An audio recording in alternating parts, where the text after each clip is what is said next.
Pinoy ka ba na may business dream pero iniisip kung single proprietor o corporation? Sagot ko, yan in isang minuto para hindi ka maguluhan.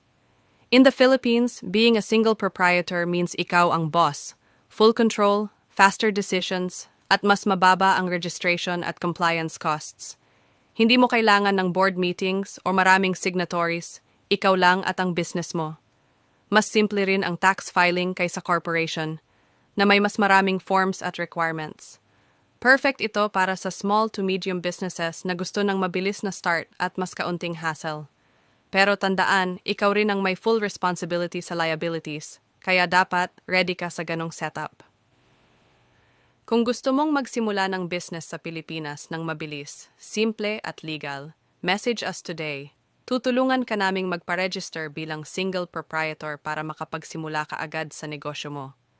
Huwag ka nang maghintay. Baka maunahan ka pa ng kapitbahay mong may tindahan sa kanto.